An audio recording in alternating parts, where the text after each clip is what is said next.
Students, today we will discuss some basic concepts of chemistry. Here I will discuss basic term used in chemistry which you have already studied most in your previous class. Example, matter, what is matter, the physical classification of matter, solid, liquid, gas, chemical classification, that is pure substance, mixture, element, compound, valency, homogeneous mixture, heterogeneous mixture, we have already studied. ওকে, তার আগে একটা জিনিস আমি বলে দিই যে অনেকজন আমাকে পরে ফোন করেছে, জিজ্ঞেস করছে যে স্যার আপনি ওদের জন্য বানাচ্ছেন, আমাদের জন্য কেন বানাচ্ছেন? এরকম কোনো কনসেপ্ট নেই, আমরা ওরা বলে কিছু নেই।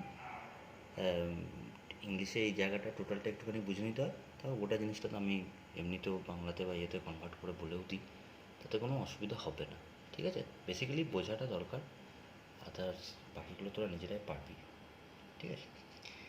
এবার ফার্স্ট এখানে আমরা অলরেডি ডাল্টনস অ্যাটমিক থিওরি এগুলো অলরেডি পড়েছি। এখানে আমরা নতুন করে যে তিন চারটে টার্ম পড়বো সেগুলো হচ্ছে laws of chemical combination, laws of conservation of mass, definite proportion, multiple proportion, reciprocal. ওগুলো বাদ দিয়ে কিছু ইম্পর্ট্যান্ট জিনিস যেগুলো অলরেডি আমাদের পড়তে হয়, সেই জিনিসগুলোর মধ্যে পড়ছে first atomic mass. What is atomic mass? The mass of the atoms is called the atomic mass. What is molecular mass? The mass of the molecule is the molecular mass. What is gram atomic mass? The atomic mass which we expressed in gram unit, then it is gram atomic mass. Similarly, a gram molecular mass. Then first we will discuss the equivalent mass. What is equivalent mass? Equivalent mass or equivalent weight. Equivalent weight E, first of all, it is denoted by E. E of an element or a compound is the weight of an element or a compound which would combine with or displace by weight 1 part of hydrogen or 8 parts of oxygen or 35.5 parts of Cl. That means যদি তুই বলিস যে কোনো একটা হাইড্রোজেনের 1 পার্টের সাথে বা 1 গ্রামের সাথে যত কিছু অ্যাটাচ হচ্ছে, যে জিনিসটা অ্যাটাচ হচ্ছে সেটা হচ্ছে তার অ্যাটমিক, তার ইকুইভ্যালেন্ট ওয়েট অর ইকুইভ্যালেন্ট মাস বলতে পারিস। যেমন যদি আমি HCl বলি, HCl-এর 1 গ্রামের সাথে ক্লোরিন 35.5 গ্রাম attached, that's why chlorine equivalent mass হচ্ছে 35.5।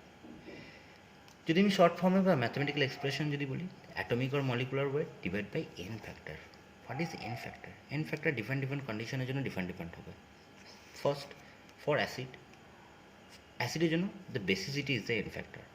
What is basicity? Basicity is the number of ionizable H plus ions per molecule is the basicity of the acid. HCl, that is 1, H2SO4, that is 2, H3PO4, phosphoric acid, that is 3, HNO3, that is 1, but H3PO3, that is 2, or H3PO2, that is 1. এবার এখানে দেখ, এখানে 3টে hydrogen, এখানেও 3টে hydrogen. Basically এখানে হওয়া উচিত ছিল 3টে, এখানেও 3টে, 3, the basicity is 3, but the number of ionizable hydrogen কোনগুলো হবে? যেগুলো মোস্ট ইলেকট্রোনেগেটিভ এলিমেন্ট যাদের সাথে অ্যাটাচ থাকবে সেগুলোই হবে আমার আয়নাইজেবল হাইড্রোজেন। যেমন যদি আমি বলি H3PO2 স্ট্রাকচার, পি, একটা double bond OH and simply H. তো some sort of structure, এখানে দুটো হাইড্রোজেন আছে, দ্যাটস ওয়াই এই দুটোর জন্য আমার আছে বেসিসিটি ইজ 2। সিমিলারলি H3PO2, এখানে একটাই হাইড্রোজেন ও এর সাথে অ্যাটাচ আছে, দ্যাটস ওয়াই এর বেসিসিটি হচ্ছে 1। তো number of ionizable H plus per molecule is the basicity of the acid. For bases, that is acidity, number of ionizable OH minus per molecule is the acidity of the base. For NaOH, this is 1 from 1 OH molecule. For the MgOH whole twice, it is 2. For LaOH whole 3, it is 3. Clear?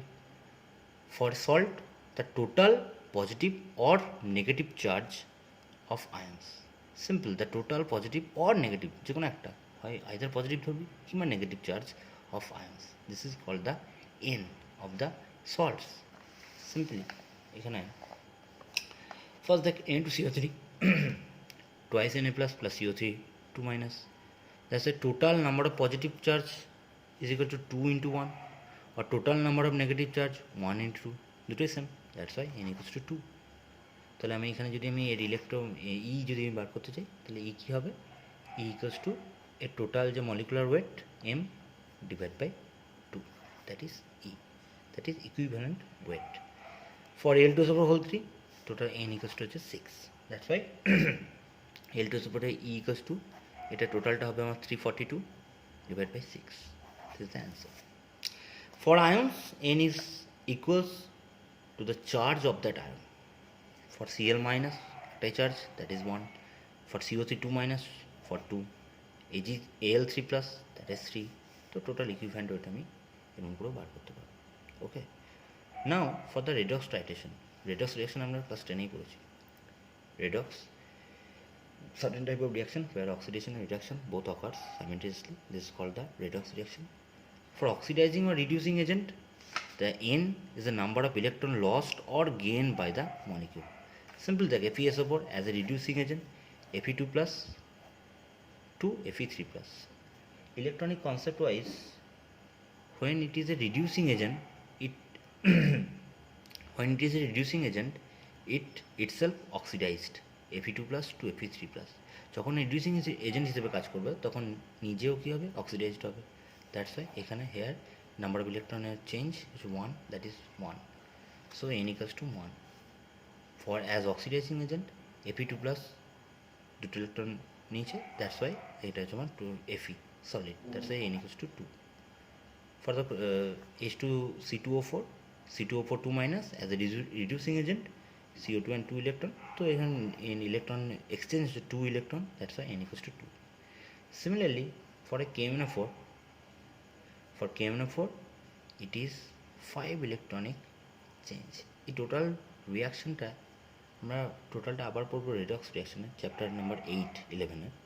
কিন্তু এখানে just রিয়াকশনটা দেখে রাখার জন্য এখানে ব্যালেন্সিংটা শুধু একটা জায়গায় দেখ, MnO4 মাইনাস আছে, that's why 4O, that's why 4H2O, and 4 into 2 8 hydrogen, that's why এখানে 8 হাইড্রোজেন প্লাস. এবার এখানে টোটাল নেগেটিভ হচ্ছে -1, এখানে টোটাল পজিটিভ হচ্ছে 8, ওকে, আর এদিকে টোটাল পজিটিভ হচ্ছে 2, তো টোটাল পজিটিভ 2, এখানে 8 পজিটিভ ক্যান্সেল, তো পড়ে থাকলো আমার 6 পজিটিভ. এই 6 পজিটিভকে একটা নেগেটিভ আমার ক্যান্সেল আউট করছে, দ্যাটস ওয়াই এখানে আরও 5টা নেগেটিভ আমার দরকার. সেই 5টা নেগেটিভ কে দেবে, electron, that's why 5 electron. Clear? That's why this is the redox reaction. Here n equals to 5.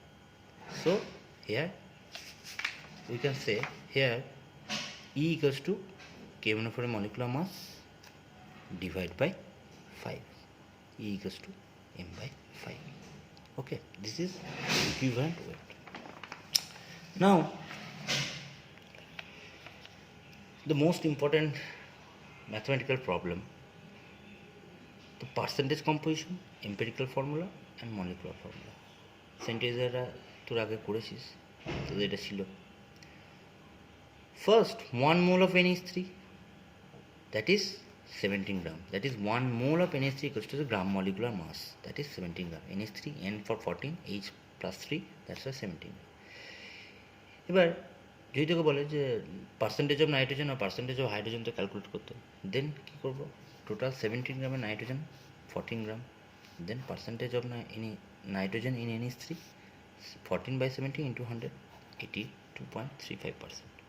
Similarly, percentage of H in NH3, 3 by 17 into 100. It is simple formula. যে percentage composition কার কত সেটা বার করার জন্য, as it is simple. But when empirical formula and molecular formula যখন বার করতে দিচ্ছে তখন আমাদের কীরকম ধরনের হবে, formula depicting the constituent atoms in their simplest ratio, that is the empirical formula. And molecular formula তো অ্যাজ ইট ইজ যেটা মলিকুলার যেটা ফর্মুলা সেটাই molecular formula. So that CH3COH, in that case the empirical formula is CH2O. Here n factor is 2, এখানেও একটা N factor আছে, যদি CH3COH হয়, এটাকে যদি আমি ন্যাচারালি লিখি C2H4O2। সো দেখ এম্পেরিক্যাল ফর্মুলা হচ্ছে বেসিক ইউনিট। যদি বলি একটা বেসিক ইউনিটটা কি, সেটা হচ্ছে এম্পেরিক্যাল ফর্মুলা।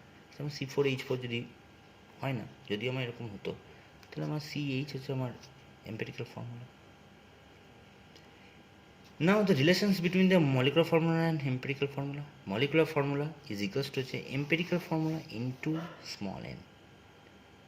ওকে, এটা ম্যাথমেটিক্যাল প্রবলেম দেখি, তাহলে দেখ বুঝতে পারবি জিনিসটা কীরকম একটা mathematical problem. An organic substance containing CH and O gave the following percentage composition: এত পার্সেন্ট, এত পার্সেন্ট, and এত percent. The molecular weight of the compound is 118. Then calculate the molecular formula of the compound. তো first of all একটা chart করে নিতে। Element carbon, hydrogen, oxygen, symbol CHO, percentage 40.68, 5.08, 54 point something. Now atomic mass 12, 1 and 16. Then relative number of atoms কী করবো, প্রত্যেকটাকে তার atomic মাস দিয়ে divide করে দেবো। দেখ এখানে টোটালটা divide by 12, that's 3.39, divide by 1, 5.08, 54.08 by 16, that's এই তিনটে। দেন দ্য সিম্পলেস্ট রেশিও, যেটা সব থেকে লোয়েস্ট, সেটা দিয়ে টোটালটা সবকটাকে আমি ডিভাইড করে দিচ্ছি। In that case it is 1 point something, that is 1, 5.08 divide by 1.5 রাফলি equals to 3.3 divide by 3.3, that is 1. So simplest whole number ratio 2:3:2. তাহলে এই পার্টটা কিন্তু first of all very important. এই পার্টটা তোকে কিন্তু প্রথমে করে নিতে হবে। দেন দেখ এখানে কার্বন দুটো, হাইড্রোজেন তিনটে, অক্সিজেন দুটো। Then the empirical formula is C2H3O2. Now the empirical formula mass, carbon দুটো, that's why 24, hydrogen তিনটে, that's why 3 into 1 3, oxygen দুটো 16 into 2, and totalটা 59. Now we know that molecular formula equals to empirical formula into n. The molecular mass equals to empirical mass into n. That's why n equals to 118 divided by 59, that's why 2. Then the molecular formula is equals to C2H3O2 into 2, into 2 in the sense বাইরে 2 নয়, C4H6O2, দুটো দুটো করে আছে। তো এইরকম করে আমাদের অনেক সময় বার করতে দেয়। ওকে, আমি লেখার দরকার নেই, নোটটা আমি পাঠিয়ে দেবো, আর বেটার নোট যেটা আছে সেটাতেই পাঠিয়ে দেবো। Density, first of all density, যেটা আমরা আগে বলছি মাস বাই ভলিউম, ফিজিক্সে পড়েছি M/V. Now the vapor density. Vapor density as it is same, d of a gas, কোনো একটা গ্যাসের ডেন্সিটি H2 রেসপেক্টে যখন আমি বার করছি, density of the gas with respect to H2 gas at the same temperature and pressure, this is called the vapor density. Here শুধু একটা জিনিসই important, mass and vapour ডেন্সিটির মধ্যে একটা রিলেশন আছে, m ইকালস টু হচ্ছে টুয়াইস অফ ডি। এটা প্রুভও করা যায়, প্রুভটা করে দিতে পারবি, এমন নিয়ে নয়, কিন্তু এই রিলেশনটা আমার ইম্পর্টেন্ট, মাস ইকালস টু হচ্ছে টুয়াইস অফ ডি। এবার এটা কেন ইম্পর্টেন্ট, তাই এখানে আমার টোটাল মাসটা বলে দেওয়া ছিল 118। এখানে মাস যদি না বলে দিয়ে যদি ভেপার ডেন্সিটি বলে দেয়, তাহলে তুই জানিস মলিকুলার মাস ইকালস টু হচ্ছে 2 into d। তাহলে আমি মাসটাকে ওখানে ক্যালকুলেট করতে পারতাম, যেটা normal molecular mass, not the empirical formula mass, this is the molecular mass. ঠিক আছে, তো এইভাবে অঙ্কটা দিতে পারি। নেক্সট, ফার্স্ট টাইম মোল, যেটা আমরা আগেও অলরেডি পড়েছি, আমরা ডিসকাসও করেছি ক্লাস 9-এ তো ছিল mole. First 1 mole of the substance is equals to হচ্ছে তার গ্রাম molecular mass, that means 1 mole N2 equals to হচ্ছে 28 গ্রাম, 1 mole CO2 that is 44, that is গ্রাম। তাহলে the molecular mass of the substance is 1 mole. Next, 1 mole equivalent to Avogadro numbers of the 1 mole, any substance contains Avogadro number of entities, that is atoms থাকলে অ্যাটমের জন্য 6.03 × 10^23 number of atoms, molecules থাকে তাহলে molecules হচ্ছে আমার 6.03 × 10^23 number of molecules. এবার প্রবলেমটা কী হয়, যখন বলে 1 mole N2 contains 6.023 into 10 to the power 23 number of molecules. কিন্তু যদি এখানে বলে the number of atoms in N2, then 2 into 6.023 into 10 to the power 23. 1 mole into সবসময় এতগুলো নাম্বার অফ মলিকিউলস, কারণ এটা হচ্ছে একটা মলিকিউলস। কিন্তু যখন এর মধ্যে তোকে যদি বলে number of atoms in N2, that is 2 into n, তাহলে 2 দ্য অ্যাটমিসিটি দিয়ে মাল্টিপ্লাই হবে। ঠিক আছে, তো অ্যাটমিসিটি দিয়ে তাকে শুধু মাল্টিপ্লাই করলেই হবে। And last, 1 mole is also equivalent to that STP, it occupies 22.4 liter of the gas. That is it is the molar volume. তাহলে আমরা এরকম করেও বার করতে পারি, দেখ যে 1 mole equals to হচ্ছে given number of atom divided by Avogadro number, that is 6.02 into 23.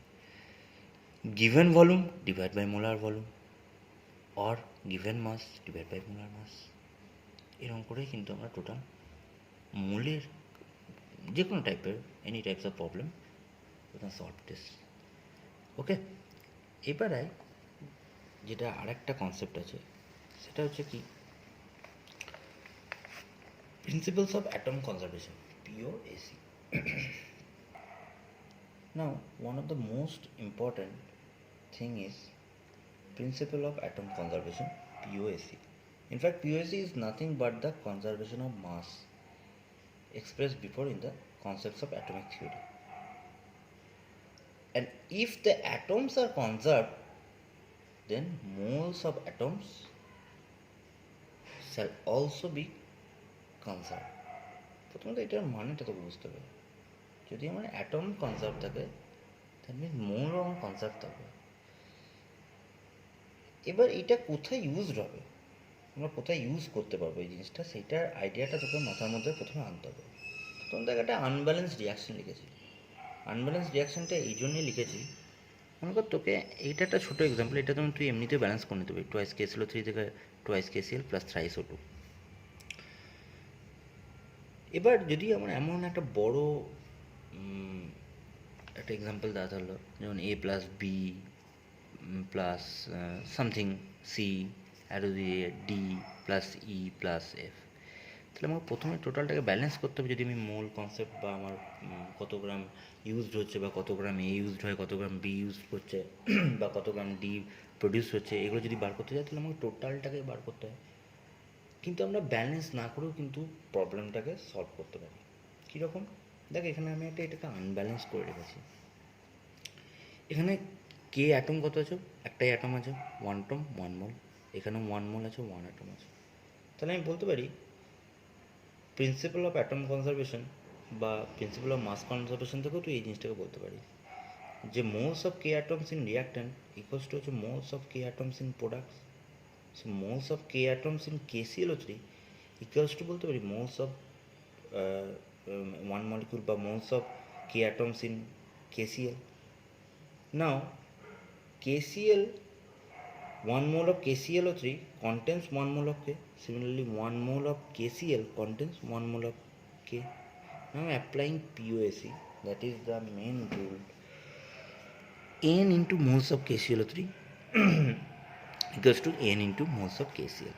Here N দুটোই কিন্তু হচ্ছে number of atom. Here KClO3 তে K atoms is 1 by moles of KClO3 W by M. Here the number of K in KCl, that is 1, and moles of KCl W by M. এবার দেখ মাসগুলো আমরা টোটালটাই দুটোরই জানি, তাহলে আমি number পেয়ে গেলাম, দুটোর মাস আমরা জানি, অলরেডি ক্যালকুলেট করে বার করে নিতেও পারবো। তাহলে একটা যদি ডাব্লিউ দেওয়া থাকে আমি অন্যটা ডাব্লিউ ইজিলি ক্যালকুলেট করে বলে দিতে পারবো। এইটাই হচ্ছে এই প্রিন্সিপাল বা পিওএসির মেন ইম্পর্টেন্স। তোকে যদি কোনো একটা আনব্যালেন্স রিয়াকশন দিয়ে দেয় তুই এখান থেকে বার করে নিতে পারবি। এবার তুই বলবি যে তাহলে আমি O2টা কী করে বার করবো, এখান থেকে KCl অ্যান্ড KCO3টা বার করতে পারলাম, O2টা কী করে বার করবো? তো যখন আমি আবার অ্যাপ্লাই করবো, apply POC for the O atom, তো এখানে কী করেছি, ফর KClO3 থেকে KCl প্লাস ট্রাইসোটু, আমি এখানে আরেকবার লিখে দিচ্ছি, দেখ KClO3 অ্যারো দিয়ে KCl প্লাস ট্রাইসোটু। KClO3-তে নাম্বার অফ অ্যাটম কত? 3টে, 3 into moles of KClO3 equals to O2-তে 2 ইন্টু মোলস অফ O2, তাহলে moles of O2 equals to আবার W/M, KClO3-তে আবার W/M, তাহলে আমি দুটোরই ক্যালকুলেট করে বের করে নিতে পারবো। তাহলে একটা যদি ডাব্লিউ দেওয়া থাকে তাহলে অন্য ডাব্লিউটা ইজিলি ক্যালকুলেট করে বার করে নিতে পারবো। এটাই হচ্ছে এই পিওএসির এসেন্স, যে আমরা দুটোকেই বার করে নিতে পারবো। বেশ, তাহলে এখানে আমার টোটাল কি 3 ইন্টু মোলস অফ KClO3, এখানে 2 ইন্টু মোলস অফ O2, তাহলে সিমিলারলি এখানে 3টা হবে না, ওকে। তাহলে যেহেতু আনব্যালেন্স রিয়াকশন, তাহলে 2 ইন্টু মোলস অফ O2, তাহলে মোলস অফ O2 থেকে আমি যে কোনো একটা ডাব্লিউ দেওয়া থাকলে আমি বার করে নিতে পারবো। এবার W/M যে কত তার কোনো মানে নেই, আমি এখানে এটাও ইউজ করতে পারি 3 ইন্টু W/M অফ KClO3 কিন্তু 2 into volume of O2 at NTP divide by molar volume, that is 22.4 litre. তাহলে তোকে যদি ভলিউম অফ O2 দেয়, তাহলে কত গ্রাম থেকে আমি কত গ্রাম KClO3 থেকে আমি এটাকে ইউজ বার করতে পারছি, সেটা আমি এই থেকে বার করে নিতে পারবো। এইটাই হচ্ছে আমার POAC. And the last is limiting reagent. What is limiting reagent? তো সেখানে একটা জিনিস শুধুমাত্র বলার আছে, যেমন অনেক কিছুই তোরা নতুন পড়বি এই কনসেপ্টে, লিমিটিং রিয়েজেন্টের কনসেপ্টে তোদের কিছুটা হয়তো একটু দেওয়া ছিল। The reactant which consumed first into the reaction when we are dealing with the balanced chemical reaction, then if the number of moles of the reactants are not in the ratio of the stoichiometric coefficient of the balanced chemical equation, then there should be one reactant which should be limiting reagent.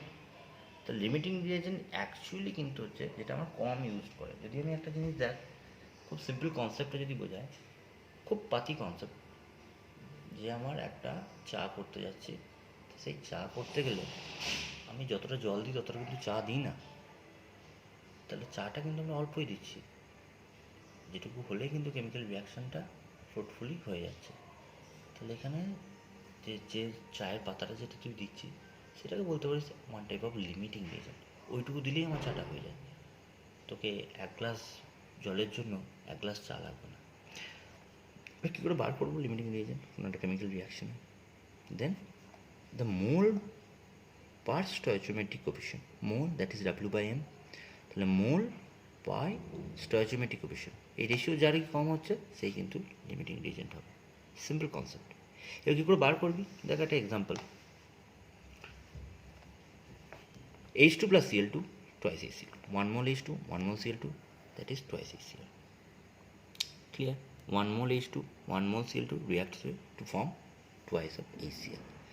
Now for H2 W/M by stoichiometry ratio কত হচ্ছে দেখ, 1, এখানে যদি আমি বলি যে আমার ডাব্লুটা হচ্ছে এটা 1 গ্রাম, 1 মোল না বলে এটা 1 গ্রাম, এটা 1 গ্রাম, দুটোকে আমরা ইউজ করেছি। তাহলে 1/2 that is molar mass 2, 1/2 by stoichiometric coefficient 1, that is 1, তাহলে half. Same for Cl2, 1/Cl2 molecular mass is 71, তো 1/71 by 1, কারণ এখানে stoichiometric ratio হচ্ছে 1, তো 1/71, তাহলে 1/2 is much greater than 1/71, that's why 1/71 is the limiting reagent, that is less in amount. Okay, so here Cl2 is the limiting agent. এবার যদি তোকে বলে ওয়েট অফ দ্য প্রোডাক্ট, যদি তোকে ওয়েট অফ দ্য প্রোডাক্ট যদি বার করতে বলে, তখন কী করবো? 1 mole of Cl2 give 2 moles of HCl, দেখ 1 mole of Cl2 বা 1 gram of Cl2 2 gram of HCl, then 1/71 gram of Cl2 give 2/71 gram of Cl2 HCl. Next, the mass of the HCl equals to 2/71 into molar mass, ঠিক আছে, this is মোল, তো molar mass দিয়ে multiply করবি, তাহলে দেখ টোটালটা আমার যেটা বেরোচ্ছে সেটা হচ্ছে 73/71 গ্রাম। ওকে, তো এরকম করে আমি আরও কয়েকটা এক্সাম্পল, আমি যে নোটস আছে সেই নোটস আমি পাঠিয়ে দেবো। এই টোটাল এক্সাম্পল নিয়ে হচ্ছে আমার সাম বেসিক কনসেপ্ট। এখানে আরও কিছু কিছু জিনিস আছে, সেগুলো আমরা পরে নেক্সট লেকচারে আবার করব। ওকে।